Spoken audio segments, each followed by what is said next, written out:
Next up, the online safety bill is in its final parliamentary stages after 5 years and 8 ministers. Big tech companies have railed against provisions in the bill that would force them to allow encrypted messages to be monitored for harmful content. WhatsApp and Signal have both threatened to quit the UK if these provisions weren't removed from the bill.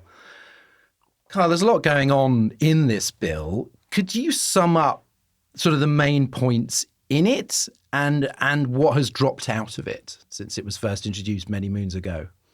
Yeah. I mean, this is 5 years in the making, and the last 5 years of my life, primarily focused on this. Can you please sum up the last 5 years of your life very quickly? Life. Yeah. It's spoiler alert. It wasn't great.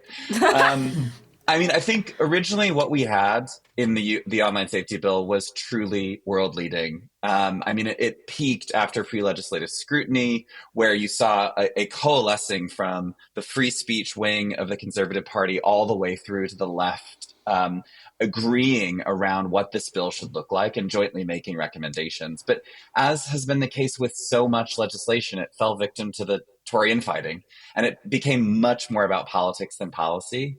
So, I think it's important to say that for kids, the internet will likely get marginally better in some ways, and worse in others in terms of access, because there's a lot of provisions that mean that they need to now be in kind of like a kid internet. But keeping that fight together, I mean, huge congratulations go to Baroness Kidrone, who, I mean, is just championed this from a kid's perspective. But from an adult perspective, you're not going to see a safer internet. You're not going to feel a huge change to your experience. And that has primarily to do with what they've done and gutted with what became known as legal but harmful content. So racist, hate speech, COVID disinformation, things that you can legally say, but at scale are likely to cause societal harm. That's been replaced with this idea of filters that basically says you can flip a switch if you want to see less racism.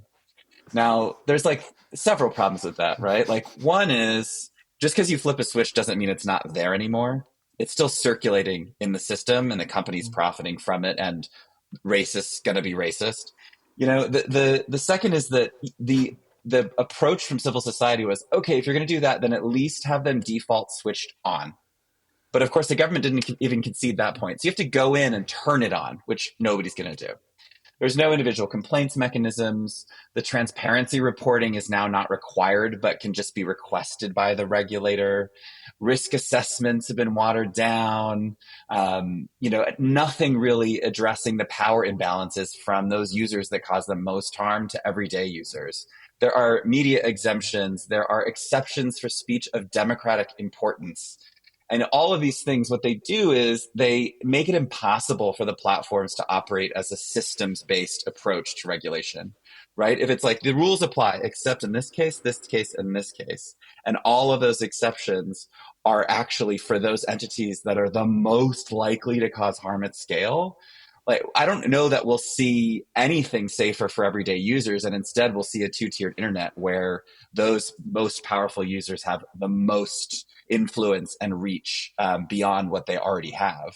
And I think the last piece on encryption is so important. And the government tried to sell a fudge where they basically said, oh, well, it's not technically feasible to scan encryption messages right now, so we won't do it until it becomes technically feasible.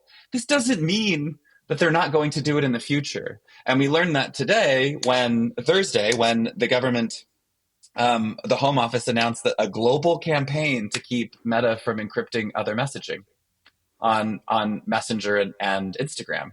So, I mean, they're as transparent as can be, right? If you look at their track record on legislation, what makes anyone think this bill is suddenly going to be good legislation?